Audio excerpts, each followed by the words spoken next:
How do you define courage? Courage is being scared, not knowing, and still showing up.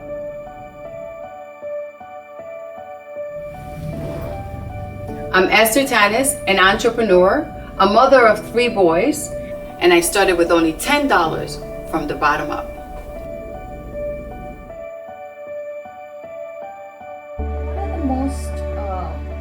What are the 3 most important things you would tell a young woman entrepreneur, or just in general an entrepreneur starting out? My why evolved. My first why was I was recently getting separated, going through a divorce, and 2 little boys. So my why at that time was, oh my God, I have to support my children. I have to work hard to make sure that I provide for them. For some reason, I thought it was on my shoulders only, even though he was a great dad, but somehow I thought it was mine. So it was need at that time, but it quickly evolved when I saw that my customers needed much more information, education, guidance. So it's okay if your why is not clear, but you must have a why. You must have a why, you must have a purpose. And whatever you decide to do, if you're not great at it now, it's okay, but try to be the best you can be. So have a why, have something that drives you, have something that you know how to do well and are willing to get better at, and then have purpose. It's important to have purpose. Sometimes when you meet your need, the money is done and you're okay. You don't do it. You stop. But if there's a purpose, it will continue the drive. So that would be and another one would be, lives is about ebbs and flows. It's okay to have failure. It's all good. This is where the lesson comes, the growth and the maturity and wisdom. So don't be afraid of the failures. You're going to have them anyway. Might as well have them while you're doing what you want to do. Relationships are important. There's at least 5 relationships that I recommend for every small entrepreneur. You need an attorney.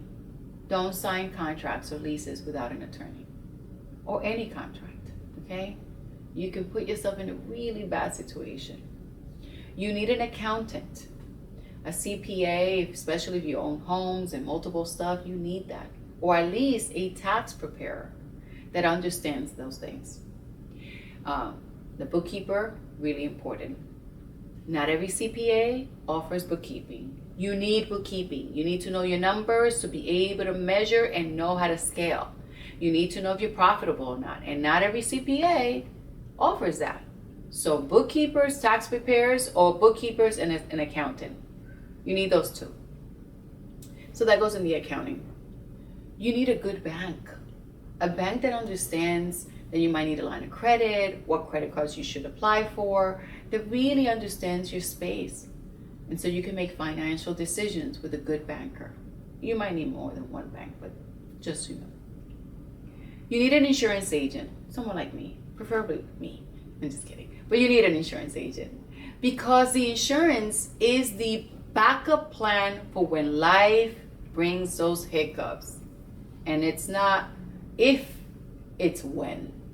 So you need a good insurance agent that you can talk to and let them know your real plans. Don't lie to your insurance agent. Really talk to them so that they build a plan. Here's what insurance is.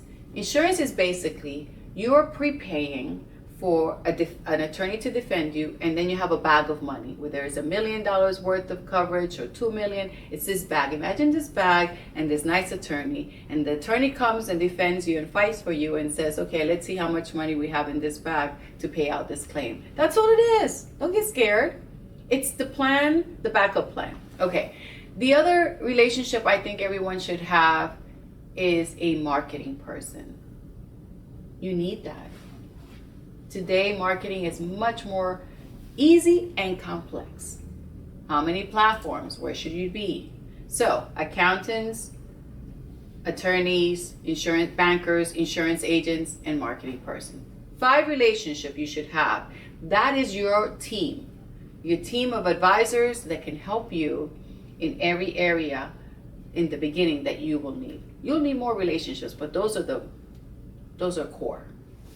Speaking to the business owner, the 3 things that you should know. Based on your structure, there are deadlines, so you must know what the deadlines are. Understand what is a profit margin in your business so that you know what's a self-employment tax and what's an income tax. Keep receipts for your business expenses. So many of you don't, and if you got audited, you will be in trouble. Know that there are different types of deductions, so really important to know that. That would be my quick high-level advice to any small business owner that are going to do their taxes. Tell me, why do people, especially women, fear money? And how do you help these women shift that? Or just in general, people shift that money mindset?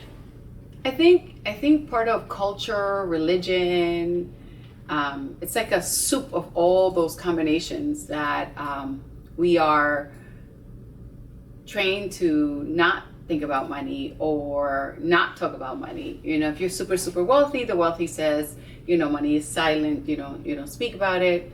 And then religious people teach, you know, that money is no bueno, that it's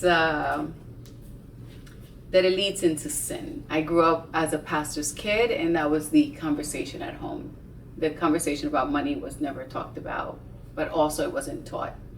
So I find that, unfortunately, in our culture, there's no way to run a family or you know, progress or send our kids to doctors or to sports or anything without money. So I do take time when I have a client to teach them about the importance of managing their money, understanding their money, how to make their money grow, because the quality of life is not going to be there if they don't understand that. So to me, more women seem to be afraid of. They're almost taught from very young that your husband will take care of it. First is dad, and then your husband. But for some of us, that's not always true, right? So you have to learn about money. So this is important, that you understand it, manage it, and grow it. So there is a general thing that talking about money and wanting money, desiring money is bad. No, it's good. Why is money a bad word? And how are you able to shift that mindset? Because people come to you regarding money issues. Yeah, money. Especially women, especially entrepreneurs. How should they have more confidence handling money? Just remember that money is a piece of paper to get you the things that you need. So if you do bad things with money, of course money is bad, but it's not the money, it's you. So what you do with it, it's really what matters. You are exchanging your talent and your ability for money. And that piece of paper, that money that comes in, allows you to pay your rent or mortgages, allows you to send your kids maybe to summer camps or, you know, maybe tutoring, go to the doctor, go on vacation. And that money helps the community, because each person that you then spend the money with, you also are empowering their lives. So think about it that way. You know, when you earn your money and you give it back to the community, whether it's food, shopping, clothing, schools, sports, whatever, you're blessing everyone else. It's not a bad thing. It's what you do with it. So, but you do have to learn how to manage it. You can't blow it all and not have money for the future, and you cannot be scared of it. Otherwise, it doesn't come in through the door. Right? Think about it. It's energy. So if you are angry at it or scared of it or frustrated with it, then customers feel that. And the customer is buying from you. Sure, they need your product, but are they connecting with you? So if you have all these biases and all these fears about money, customers are not going to come to you, not because they know that it's about the money. It's about your fears and your rejection. Be open to the opportunity to serve someone And for what you give, you get to exchange those funds that you would then empower someone else. That's all it is. Don't be scared. It's okay. It's all good. I'm very, very excited about this thing that I created called Dream to Reality. And I'm going to guide you through the questions so that when you're writing it, it's almost like a journey. Think of it creating a destination.